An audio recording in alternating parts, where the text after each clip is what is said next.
So yeah, thanks everyone who's here. I'm sure more people will hop on as we go. Um, yeah, we didn't have meetings the last couple of weeks since I was away. Today we're gonna have Fernando present from the Universidade Federal de Minas Gerais in Brazil, and this is the topic he's going to talk about. That's after I give a brief update, like a 15-minute update on COVID news and what's happening, and then he's going to take it away from there, talk about some interesting work he's been doing really with the immunometabolism, the role of the beta coronavirus infection. Does I pop up as always to show maybe potentially try to do an in-person meeting? Not sure if it'll happen, but people have ideas. That'd be great.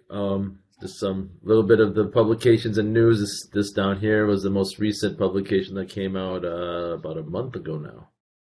Yeah, it's about a month ago. So this is our COVID exposure assessment tool. Finally, was published in Science Advances. So hopefully there'll be more publications coming soon. I know people are working on, and then we're waiting to hear back from this mitochondrial paper that we resubmitted to the journal. Some quick updates. Al has started a monkeypox subgroup. We need to push forward. If people are interested, contact me or him to join that. Although monkeypox seems to be stabilizing, but still good to look into it and research if people are interested. He also has some nice case reports that he's trying to get approval so he can write these case reports regarding long COVID, some interesting cases he has. So keep that in mind if you want to participate. And then we also started our YouTube channel thanks to help from one of the Marshall Porterfield's student. So we're posting the weekly update recordings on this YouTube channel and also on our site. And I think Survivor Corps is also posting it on their site. So if people want to promote that, that's good. It was suggested to do that for the public so people actually could hear some of the news that we talk about here. Okay, some of the recent news. In the past 2 weeks since we were away, things drastically changed for the variants. That's what this virus has taught us. Things quickly change in a couple of weeks, but I'm sure people have heard of the BQ.1.1. I had sent an email summary about this in the last couple of weeks. But so this is start here where there's two different variants of concern or of interest that people are looking at. One is that BQ.1.1 that comes from BA.5. You can see there's this preprint here talking about both, talking about the new variants and other variants and how they're related and might potentially have growth advantages over other previous variants. And the other variant is XBB, which comes from BA.2, which is in this preprint it shows you, where was it? XBB is here in this plot, but I don't see it here now. But yeah, it's right here in the BA.2. So in this preprint kind of here, it shows some of the mutations that might occur in the evolution between these variants. So it's an interesting paper to read. But the overall story is that these two news articles did a good job. You see that in New England area, we'll show you later, BQ.1.1 is rising pretty quickly over the last 2 weeks. It was virtually not showing up on anyone's radar, and now it's about, in the New England area, I think about 12 to 15% or maybe higher of the cases. And overall, I'll show you the global numbers, but it's up to like about 10%, almost, as it says here, globally. Not globally, but nationally in the U.S. And BQ.1.1 was first seen in Germany, having a huge spike, and I'll show you that data in a few slides. But the whole, what the people are in this preprint is alluding to is that BQ.1.1 seems to, because of this mutations, even though it's derived from BA.5, again, has these mutations that have occurred will make it one of the more evasive for infections or vaccine-induced immunity, which is not good. And XBB is another one that is of concern, does the same thing. And this is in Singapore where it really took off, and you'll see the data for that in a second too. But I guess the good news, the silver lining, it's not all bad news, is that even though this is kind of giving maybe some, not all gloom and doom, but even though, the virus may be more easily spread among people because it is more transmittable, both of these are, as you'll see from the data. But the vaccine and the previous infections people might have will provide some immunities to reduce hospitalizations, and severe illness. Now, relating it to long COVID, we have no idea how that might impact it because we have to wait and see with more data to come out. But at least less people are dying, due to if you get your booster, the bivalent one, I think that'd be key, and I'll talk about that in a second. So you might have heard about this one here, some other news about how people, this paper came out here, this BMJ heart paper. But this is talking about how potentially people with mild COVID have an increased chance of blood clots. It's British. I think it was about 30,000, or was it, no, 17,000 people they looked at. So it was a large cohort of patients they looked at. But so they said with patients with mild COVID that were not hospitalized, there's about a 2 point. This is kind of the summary from this paper that this news article did nicely. It said 2.7 more times, or about 3 times more likely to develop blood clots. But there's nothing in comparison with people who might have been hospitalized, which is about 30 times more to develop blood clots or the severe. But that's just here to, within the first 30 days, it's kind of saying the mild severe, people should probably keep an eye on this for a risk of cardiovascular disease. Even though 2.7 times, not 30 times, is still increase your chance. So it's something to keep an eye on. And then I'm sure people have seen these two preprints. It's been in the news or in the COVID circulation and news and people talking about it. Like, well, I think one came out from Harvard and I forget which one. Oh, the other one's from Columbia. So they talked about how the bivalent new booster might not necessarily have any better impact for creating shots for neutralizing the BA.5 as the Pfizer people have claimed. So that's what they're claiming in these ones, and there's some data to show that. And the thing to keep in mind, these studies are still pretty small and preliminary in their preprints, so it might not be as, maybe more data comes out, the data might change. But I guess the silver lining of all this is that the new boosters, no matter if they're better or the same as the previous booster, it's still good to get because you're still going to improve your immunity and it'll increase protection based on what we're seeing with the surges to come coming up in the next couple of months.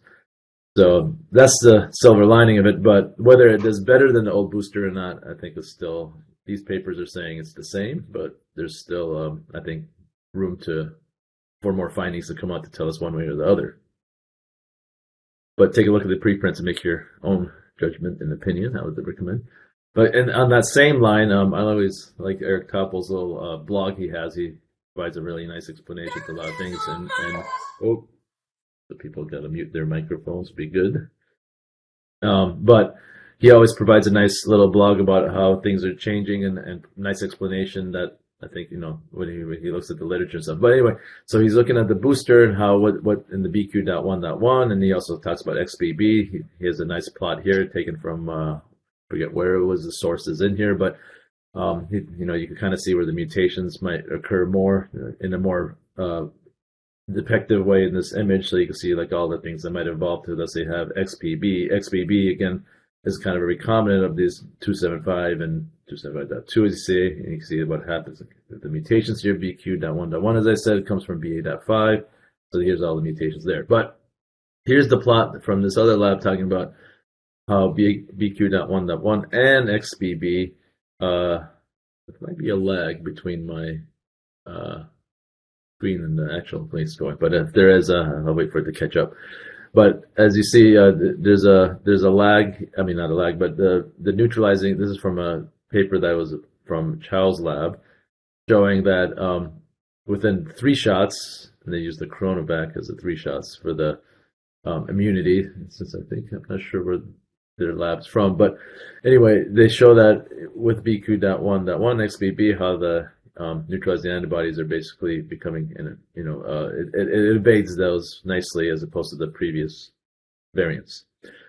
And some other thing he points out is, in the USA, that based on what's happening in Europe too, by January, pretty much BQ.1.1 will be the dominant strain here, as the predictions made from this person here, Mortiz Gerstong. And the waning immunity of vaccines, we know from previous studies and previous BA.5 waves is substantial by 4 to 5 months. So, he's kind of still saying, and he acknowledges the previous study that showed in the previous slide here with the preprints. He acknowledges that, and he says that, even although, those boosters might not be more an improvement over the old boosters, might be the same. It does not detract the fact that even with an equivalent induction of neutralizing antibodies, is at least good to do the booster and I think probably preaching to the choir here, but this is for the overall community. If you need to convince anyone to do that, I think this is probably a nice blog for them to read also. And this is what this is for now. And, he summarizes here, which I know other people have too, that the best defense against this wave that's coming here is to probably get your boosters if you haven't already. Okay, some other news. There's some articles I saw that might be of interest to people. I was talking about tuberculosis cases were rising first time in years since COVID, and the issues with that is a lot of people are saying it's because of COVID, not because COVID increases it, is because people who get TB might have TB and might not be getting the treatment that they do, the isolation and do the way it spreads easier, when they're at home and so on. So there's an interesting read here about that. And then we've been hearing about the triple-demic. I'm sure you've been seeing that in the news, the headline triple-demic. And what that is, if you're not familiar with it, I'm sure people already know. It's talking about how in the fall we're going to get this triple-demic because the influenza virus is coming back with vengeance. And then also the COVID-19 we know will be coming back. And also the other part is the RSV, the respiratory syncytial virus. That is another kind of cold virus. Coming back, and that one is primarily hitting the younger kids because this New York Times article talks about it nicely, saying little kids might not necessarily have the immunity needed for these viruses that the rest of us might have been exposed to. That's part of the reason. So when they I know people have said some of these hospitals are getting overrun because a lot of people are getting RSV in addition to that. So this is kind of a map here showing what's happening. Nationally here in the U.S. with the influenza virus, where it's starting to peak as of last week. But they're saying, how do we, and this is kind of obvious things that we all know, is get your flu vaccine. So flu vaccine is probably a pretty good determinant now, or pretty good mitigation strategy against potentially getting, the severe effects of the influenza or this triple-demic. And of course, wearing masks is a key thing too, and then maybe wash your hands more often than you would usually. But one interesting paper that came out, which relates to this triple-demic, which they don't talk about in this article, but I saw that might be of interest to people, is talking about how co-infections of influenza A virus and this RSV virus is actually causing hybrid viral particles. So this was kind of an interesting article, an amazing thing about viruses and how they might evolve if you do have co-infections. What does that mean? And how does a virus evolve? I didn't get into that part of the discussion in the paper, but I think they're talking about it might mean to evolve to some other types of influenza or types of viruses that might be more detrimental. But whether this happens now with the triple-demic or not, we don't know, but this does happen. This is a Nature Microbiology paper that came out this past month, I think. Yeah, can I ask a quick RSV question? Sure. I might not have an answer, but go ahead. Oh, sorry, this is like really, really basic stuff. My 16-year-old is sick. Has had 102 since yesterday. And I'm going to take her to urgent care after this, but she's been negative for COVID yesterday and today on rapid tests. She had a flu shot in late August. If it's flu A, presumably they can give her Tamiflu, but if it's RSV, is there anything that they can give?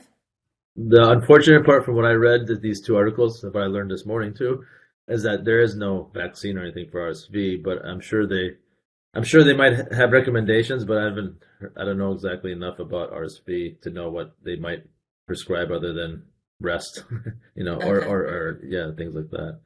I don't know if others know about RSV more than I do here. If they do, you could quickly chime in. I need just some basic mom advice right now. Yeah. No, I think the clinician, when you bring him there. It's urgent care. You never know. These docs, it's a doc in a box. Yeah, okay, I think. Thanks. Yeah, I think a lot of kids these are right now. Getting going to the clinic for RSV. That's the thing. So that's why they're talking about the triple. Yes, sorry, I can't help you there, but I know that's the problem with RSV. There's not, I guess, good enough treatments other than rest. Eat chicken soup. I don't know. That's all. But I'm sure there might be a clinician might have some ideas. Yeah. Okay, so let's go to long COVID. There hasn't been much new news in long COVID other than we've already talked about the past few meetings, because I think people are still trying to figure out this complex disease, as I would call it. But one paper that came out here in molecular psychiatry, they used a 3D organoid model to look at, simulate long COVID, basically. And what they saw is that it's interesting to show that with the organoid models, the 3D brain model, which they had for looking at nerves and synapses signals, and what they basically said, this is a really brief summary of the paper, said that COVID starts eliminating some of the synapses signaling, as you see here in the headlines, and what that would happen eventually would cause the brain fog and so on downstream, the cognitive issues. So whether how this translates, organoid model might translate to our organism, that's probably the next step they're going to do. But at least in the organoid model, they see there's some clues here that might point people to start doing more experiments. But that was an interesting paper there. And then I guess some people might be happy to see that finally, I guess this is from the NIH Recover program, that Pfizer, that U.S. government now says maybe we should be testing. I think Diana had been promoting this for a while now. Maybe it's your influence, but they're saying the U.S. government is now going to promote testing, doing the lab experiments to see if Paxlovid has any effect for long COVID. So I guess that's good. Better to start it's somewhere. going to be a 15-day course, I think, out of Duke. Is what I Oh, saw yeah, in Yeah. clinicaltrials.gov. Although I think that where it really needs to go now is, from my conversations this past week, is to be trialing Bax plasma for long COVID. Yeah, that sounds like would be a more effective way of doing the same thing. So yeah, but I guess this is the first good step in the testing something. Right as direction. we know, It's in the right direction. It takes a while for the government to do things, so I guess this is the right direction for that. So this is one win, and if they do that other test that you mentioned of the plasma, that would be a good next step, I think, to push. Yeah, but as we all know, once we do the clinical trials, it might work. Hopefully, it will work. If it doesn't, then we go back to testing more things. But we'll see. And then this is just an article talking about a surge in disability in disabled Americans. And of course, as we would probably guess, is most likely related to long COVID. And this is what this article is trying to highlight, that people should be more aware of this fact that long COVID is causing a lot of this disabilities in America, because we know how detrimental long COVID can be. So I guess not everyone is aware of this in the world. So that's this. They did have some couple of plots showing that nice spike here. As 2020, you can see it happens and comes up to now.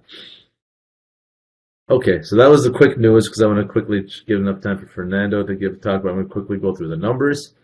I just showed the PAX, this is kind of the long COVID only platform I've seen that keeps track of cases and stuff, so if people are interested to follow that, they can. This is the variant distribution. I usually use this person's Raj. His platform is really nice. I think he has a bunch of other ways of looking at around the world and variants. But you can see BQ.1.1 is rearing its ugly head in the East Coast and New York, and there's other places. 2 weeks ago, 4.6 was a concern, but I think BQ.1.1 is quickly out competing that, as we talked about. So we also see that the wastewater, it was plateauing a couple of weeks ago. It was going down, but now you can see it's a slight hump there going back up. Little bump, and you can see here, this is the Northeast. As we know, BQ.1.1 is more prevalent here than other places right now. It's starting to have a little waning to go up in the wastewater. And these, how they break down the variants here, they're including BQ.1.1 in here and the XBB in here. XBB is pretty low in the US.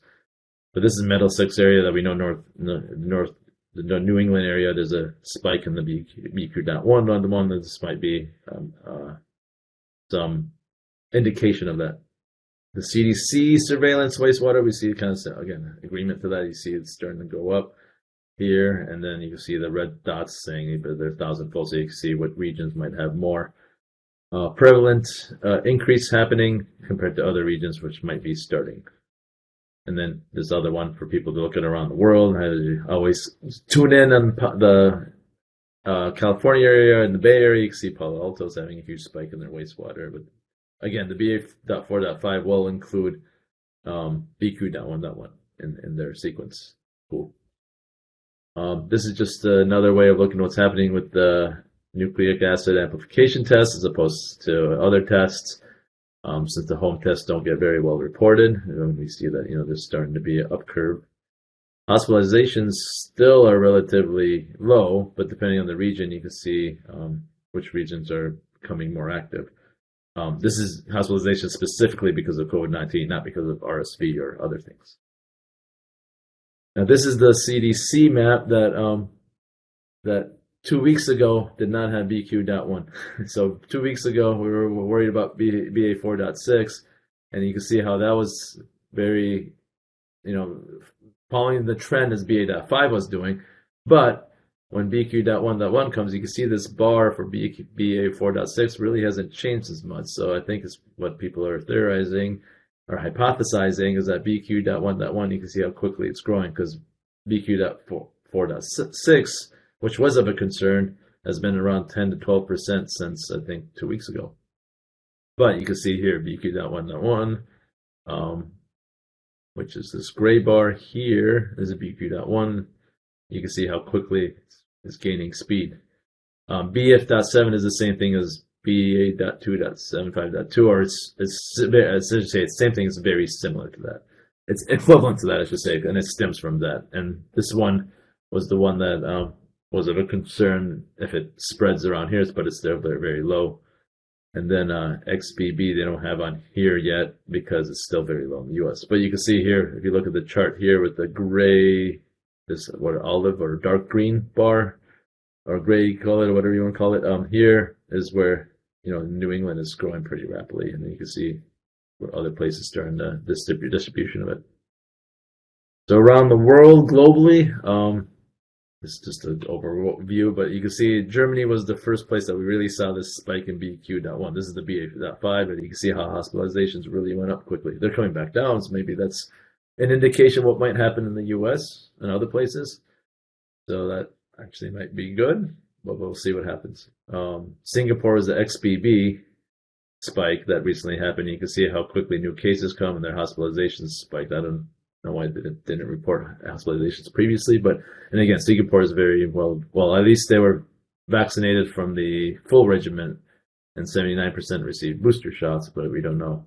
They don't really report which booster they have or how long ago they got a booster, so that could be an indication of that too.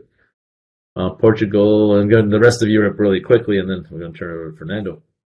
But you can see Portugal is still relatively low with all the cases and stuff, so that's a good sign. France had their hospitalizations and new cases come up, which probably is because of BQ.1.1, since it's so close, since Europe's following that trend as Germany is. UK is starting to have this increase, as you see here, new cases, but still everything seems to be fairly low. But I think I've read that BQ.1.1 is starting to get rapid increase in the UK.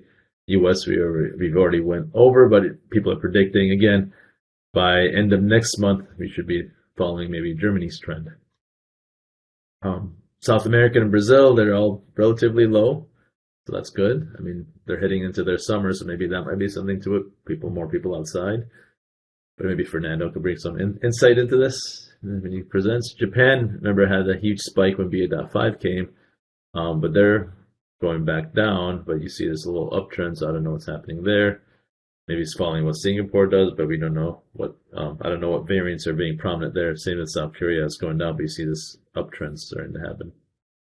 India's been relatively low, but again, I guess other people, colleagues in India, have reported that a lot of people do home testing, so obviously those don't get reported just like everywhere else in the world. So how accurate this is, we don't know.